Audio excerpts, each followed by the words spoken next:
Hi guys, it's DBZ5 Naruto here with Gundam Tsunami. I'm sorry I was gone for a week. I've been having some technical difficulties, but I'm back and in black. Literally, I have black pants on. No pun intended. And and today we're going to be reviewing episode 1 through 15 of Gundam Wing. Now, this is really fun for me because I enjoyed going back to this and watching it over and over again. I believe there was a couple episodes I did have to watch twice because it was so intense. And I'll get to that later. But first, I want to introduce some characters. Now, the first character, going from order of relevance least to most, I want to talk about Sally. She hasn't been mentioned a lot in the show yet. And of course, we all know that she does become somewhat of a decent side character. Now, Sally isn't that bad, really. She seems like she's only a grunt for right now, and you really don't get the feel of what she's doing quite yet. You feel like, what is she doing? You don't know yet, and their relationship will get better, hopefully, in the future. We've all watched Gundam Wing, so in reviewing it, I figured it would be better just to say that for the second part of the reviewing. There will be 3 parts, 1 through 15, 15 through 49, and let's see. I think I'll do a separate review of the movie, if you guys don't mind. Leave a comment down below what you think. Maybe the review of the movie has been overdone. But back to Sally. Yeah, she seems very, unusual. You kind of get the sense of she's going to come back later in the future. But moving on from Sally, let's go to, let's say, Lady An.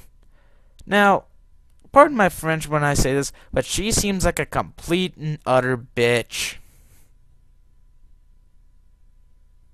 I said it. I said bitch. DBZ5 Naruto is a bad boy. But not only is she that, she's also evil and conniving, which, those are the traits that you're going to find in a total B word. I'm not going to say it more than twice in an episode. I would probably get banned from YouTube, oh goodness.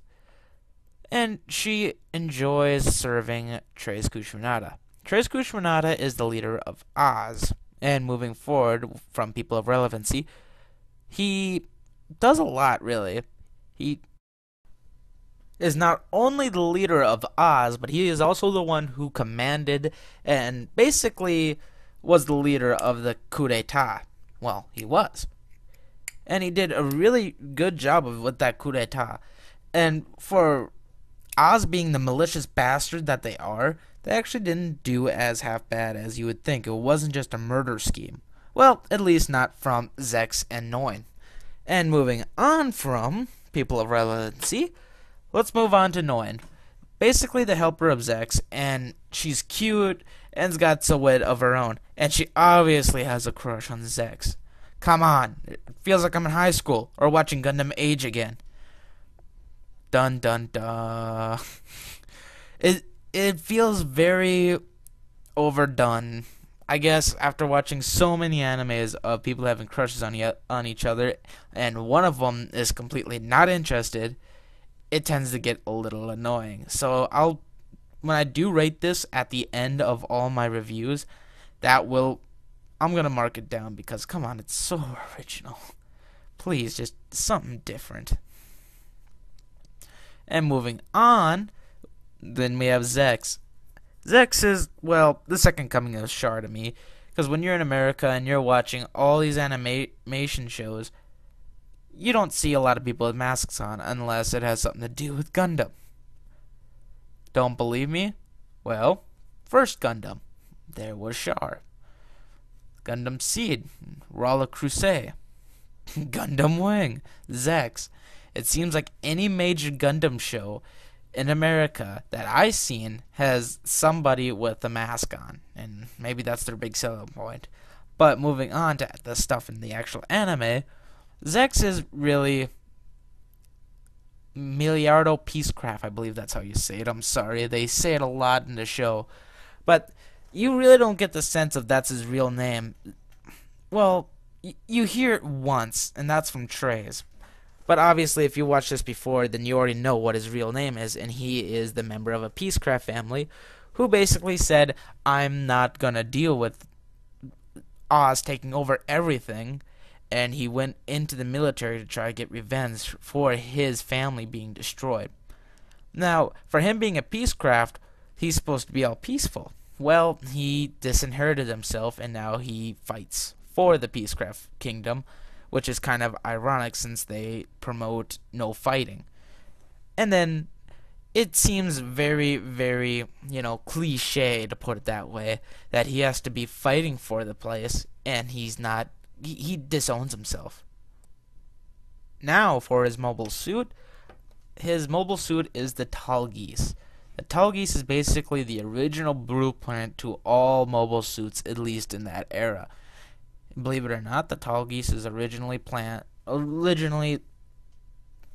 how the heck do I say this?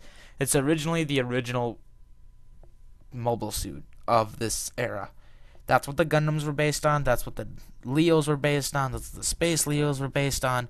All that. So he basically gets if you want to put it in Gundam terms, the granddaddy Gundam, if you want to call it that, the first Gundam, if you really want to call it that, but it's only in this era, so he's basically got the grandfather of all mobile suits, and he's flying around on it, and when he first gets into it, the speed's way too much, and it's gonna kill him, obviously.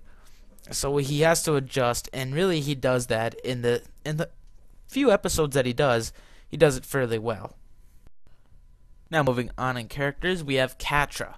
He is the pilot of the Sandrock Gundam. He is basically the caring type of all the mobile suit pilots. He cares for everybody, and he most definitely cares about the pilots and the colonies. All the mobile suit pilots do. And you really get the feel that he's such a nice guy, and he would never do anything to hurt anybody else if he could avoid it.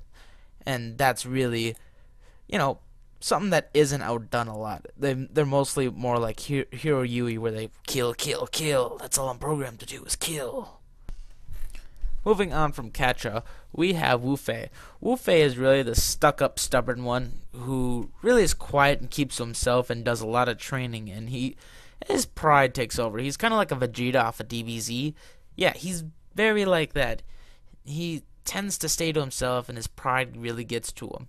Now, his Gundam is called, I do believe, Nutaku. I believe that's his Gundam name.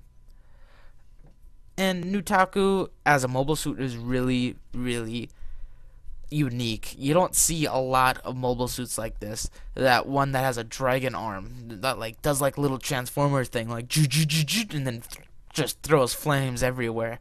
That was pretty cool. Of course, it does get overused a little bit in G Gundam, but thank goodness we're not reviewing that. It's Wing Gundam, it's now, and it's happening, people. And Nutaku really is a pretty fun mobile suit. Now, moving on from Wu Fei, we have Trowa. Now, there isn't much to say about Trowa, so I'm going to keep him pretty much plain and simple. He's quiet, shy, but when he does talk, he kind of has a tone in his voice. The tone you want to smack out. And his Gundam is heavy arms. Basically, it could blow you away within a few hundred bullets. And then moving on from Trowa, we have Duo. He is way outspoken and kind of annoying at first.